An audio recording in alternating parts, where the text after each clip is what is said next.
And also country clubs, let's be frank, they feel a bit uncle. Oh, yeah. They do a little bit uncle. Yeah. So I mean, this is not up to us to say what we are uncles. Yeah, because we are uncles.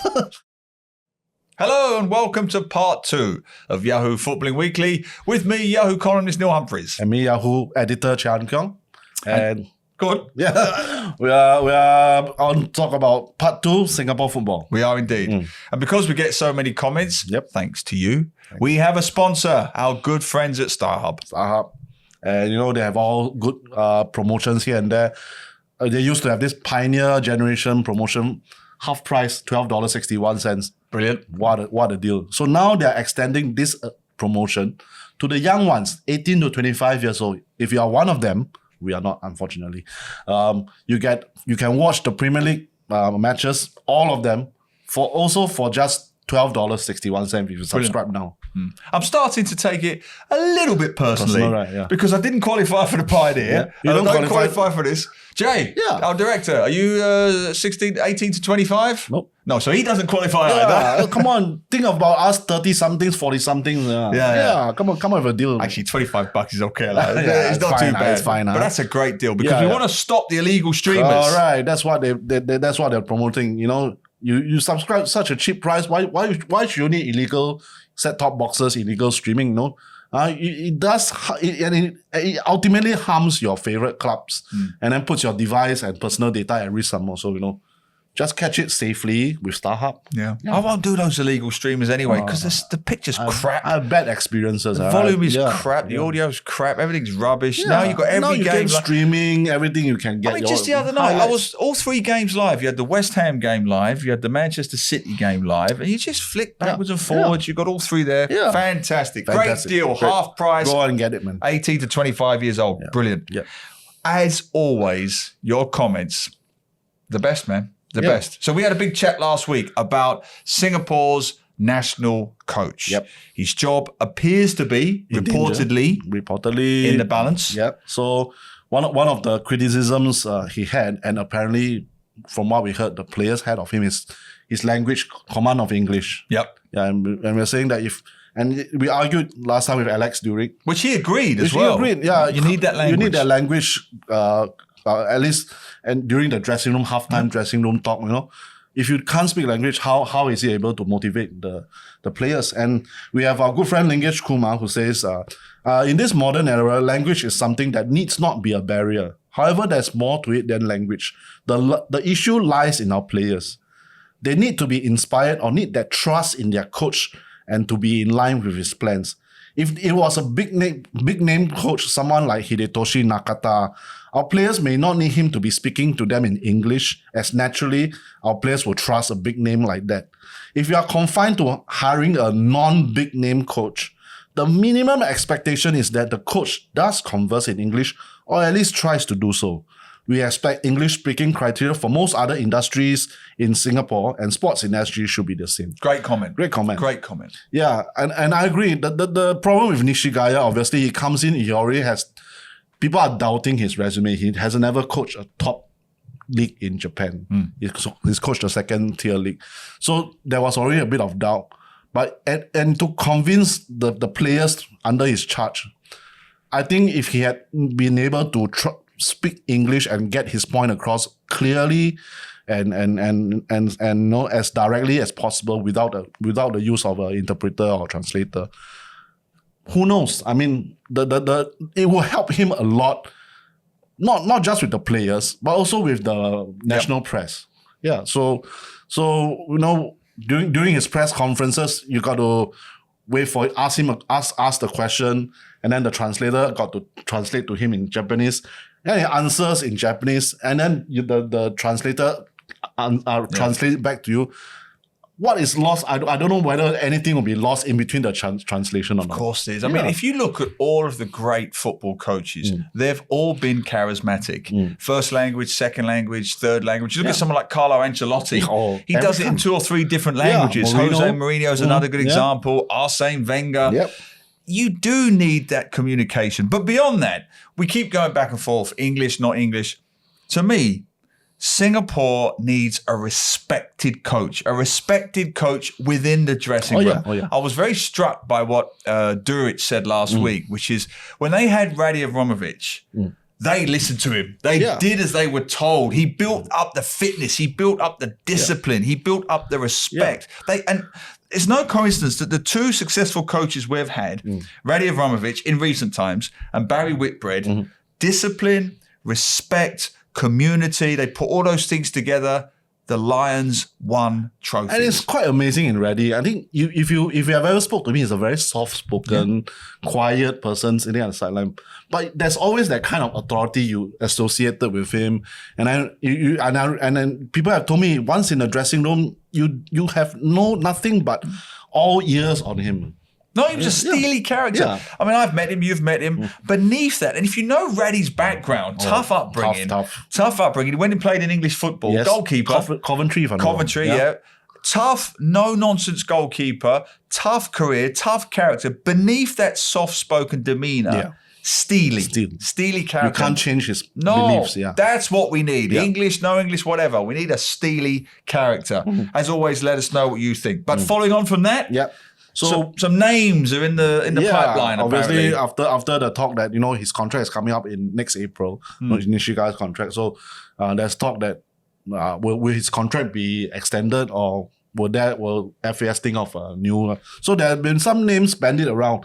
Wenlong listed, Wenlong 82 listed quite a few. Kazuaki Yoshinaga, which is the LB Rex coach. Another Japanese again. Alex Weaver, I think he used to be coach of the Warriors. Correct. Yeah. Tsutomu Ogura, another Japanese. Park Han-seo, who used to coach, I think, Vietnam.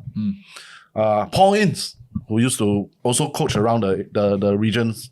So he asked, are we going to have the Japanese blueprint, the Korean blueprint, or the English blueprint to coach our national team if the inevitable decision is to part ways with Nishigaya? Is FAS getting the bottom scrap of J3 or J4 league coaches? Are we being shortchanged? Well, again, we come to the point that beggars can't be choosers. Exactly. Yeah. So I mean, we aren't exactly the most glamorous job available in the world of football. That might be an understatement. I mean, whatever. I mean, there will be applicants, but there will still be applicants to the job because Singapore is a great place to stay, to work. But whoever and whatever background he is from, like you say in the previous things, he must command a kind of some kind of respect, a bit of ability not to how should I put it? The tactics is not important. The strategies, the philosophies may not be too important, but he must get the point across to the players. The players whom he has in his charge during the national team international breaks must understand him straight away and must execute his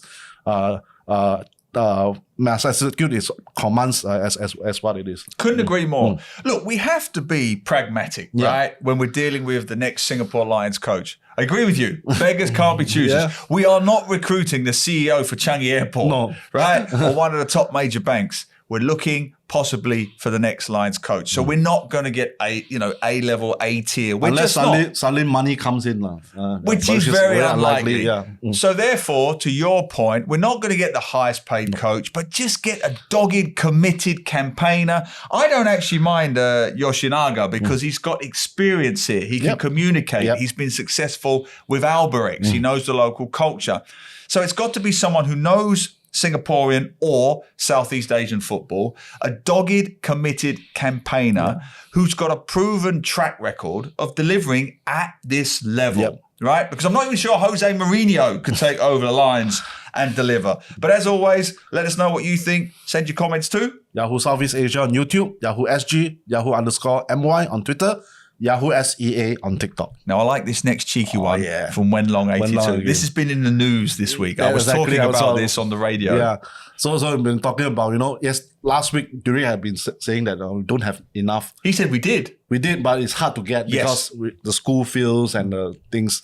So Wen Long say, how about taking away the country club spaces to create some much needed football playing fields? That's cheeky. I like it. But I like it. I like the idea. And the recent news is that the country clubs are becoming less popular among the younger generation. Probably the younger generation are a bit more eco-conscious and stuff that say, no, why? I mean, there's so much space, we can use it for other purposes. And also country clubs, let's be frank, they feel a bit uncle. Oh, yeah. They do a little bit uncle. Yeah. So, I mean, this is not up to us to say what we are uncles. Because we are uncles.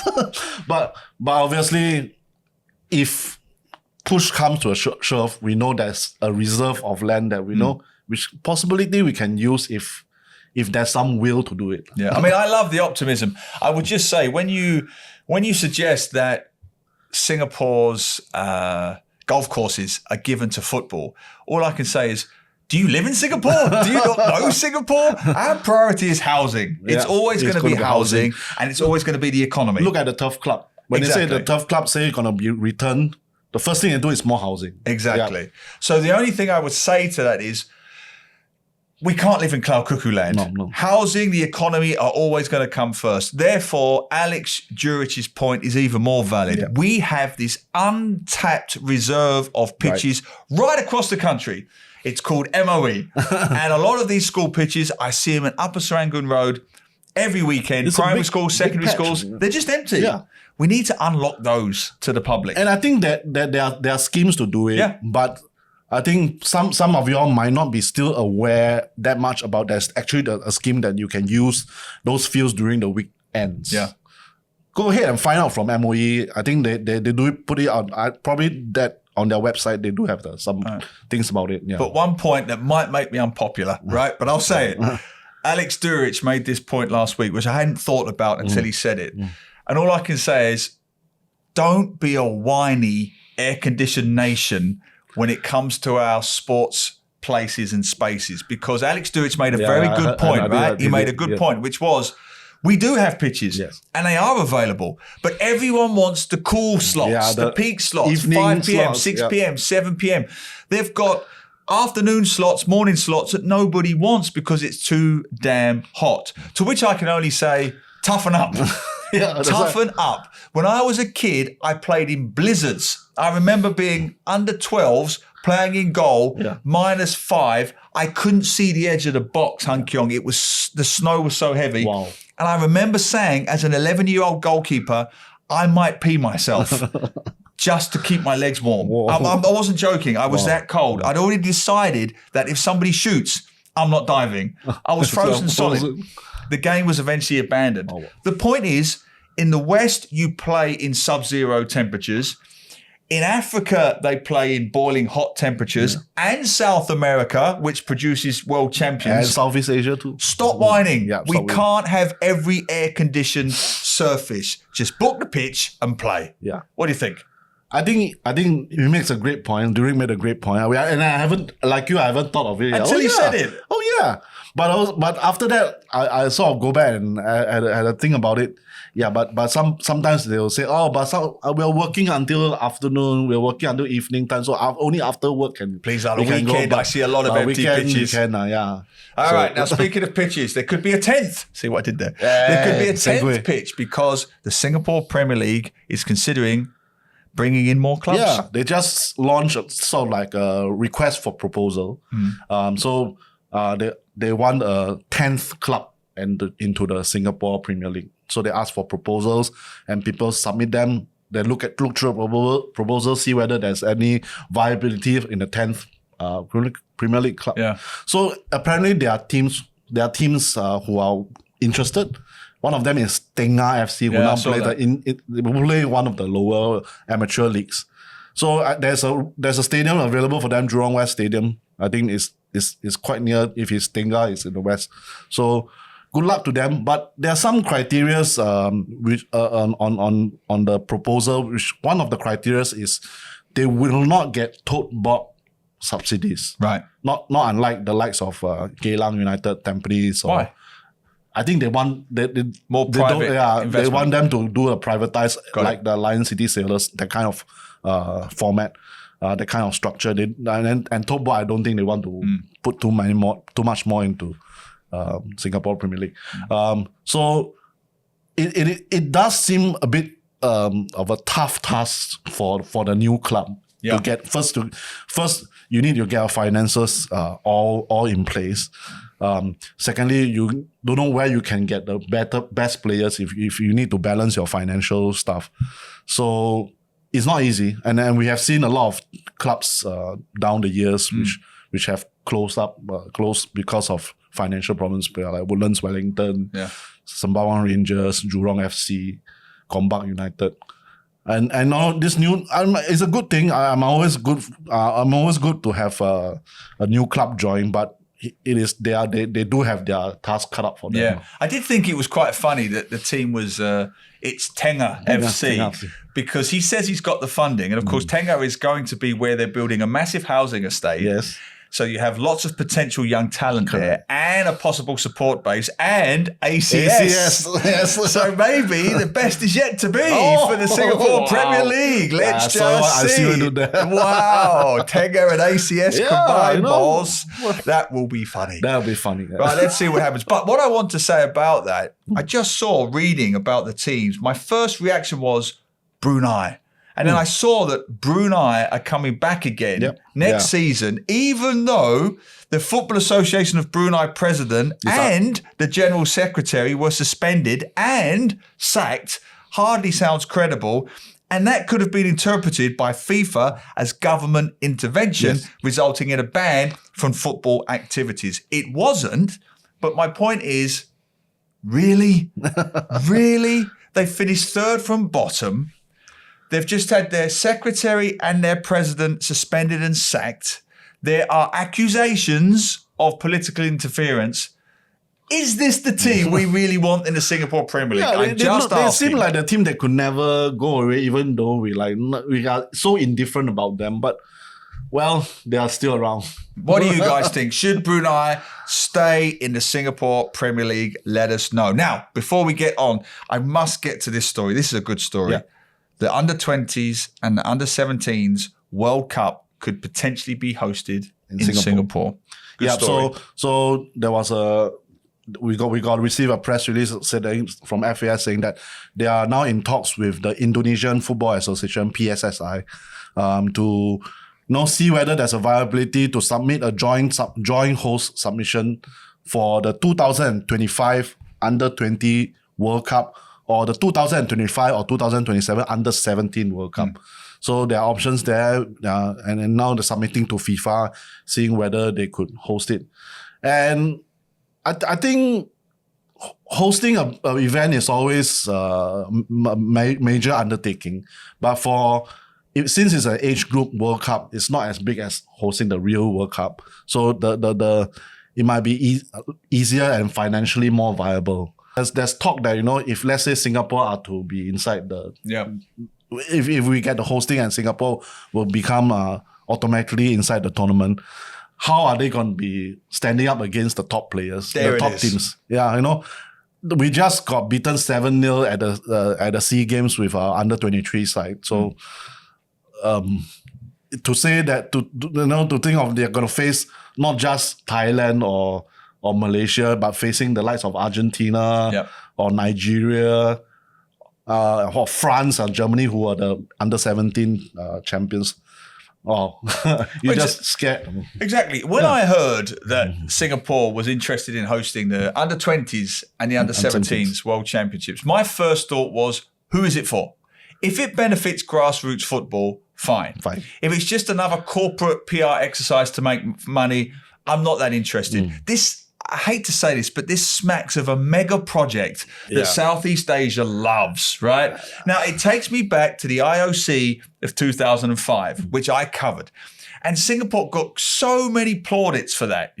We host a big conference really well. So what? I mean, really, frankly, so what? What does that even mean? Hey, David Beckham came I know, here. but what does it even mean? We've got nice hotels. Woo. We've got good security. Woo. We put on a nice big buffet for the celebrities. Woo.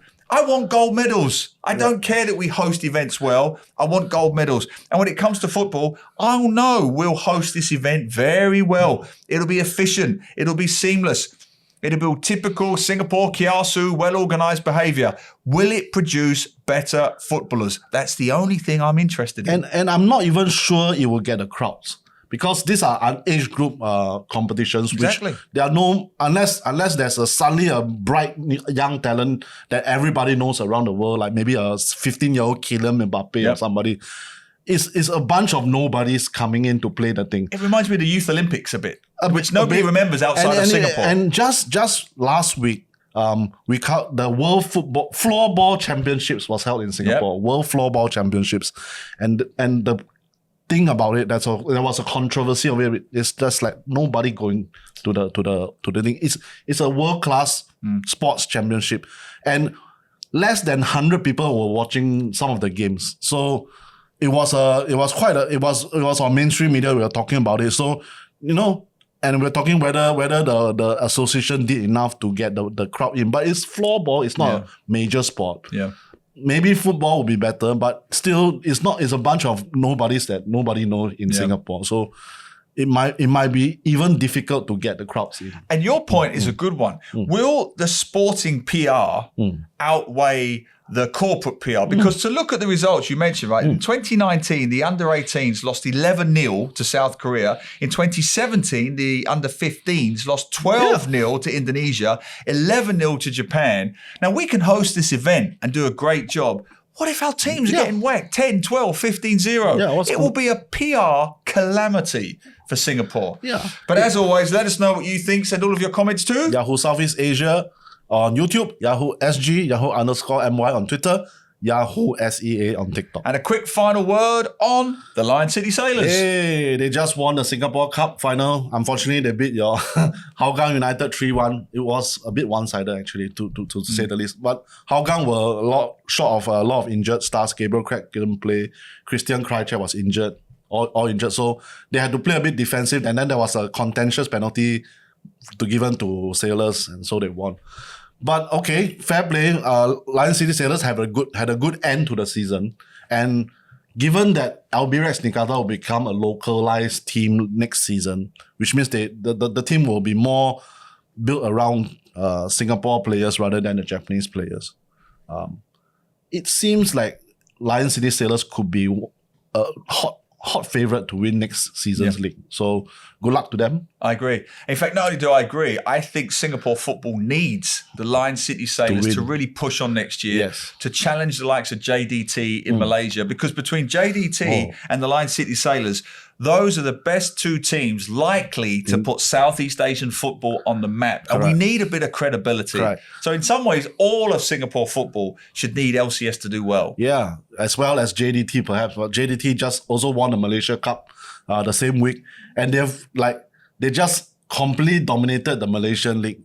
They won a quadruple. So every trophy in Malaysia, they will have won it 2 years in a row, 2 seasons in a row. Which I don't mind, because it puts the region's football on the map. Correct. It comes back to my beggars can't be choosers thing. Later on, yes, we want other teams to challenge. But in the short term, if we've got one powerhouse, to me, that's better than no powerhouse. Yeah. Obviously, I also feel that, you can't blame JDT or LCS for wanting to throw money, put all your investment and do well. But I also hope other teams also have this urge to compete with them. Yeah. Because if JDT have been winning for most of the past decade in Malaysia, they've been sweeping past the league titles for how many seasons in a row.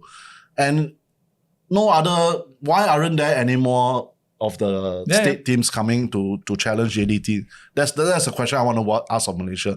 And the good thing about Singapore Premier League is that now Tampines is trying to privatize with help from Bangkok Glass. So and then we get this 10th club coming in, which is more leaning towards a privatized owners than being supported by the government. So we need this kind of teams to challenge JDT and Lion City Sailors. And that is the only way we can push forward. Couldn't agree more, my friend. We really need Hougang to be back. Yeah, come on, Hougang. Come Next on, year, man. Hougang Yeah. Hooge. You know what I'm talking about. The fans are fantastic. Next season, yes, they are. Hougang Hooge. We're going to make a comeback as always. Yeah. And let's give a final shout out to our friends at StarHub. We've got a special offer. Well, if you are 18 to 25 years old, you can get your Premier League Plus package. Usual price is $25. Now you can get it for just $12.61. Half the price only. For a limited time, so go and sign up right now. Brilliant. What more do you want? As always, we appreciate all of your comments. Do keep them coming in at all of the usual places. And we'll see you soon, same time next week. Take care. Take care. Go Hougang.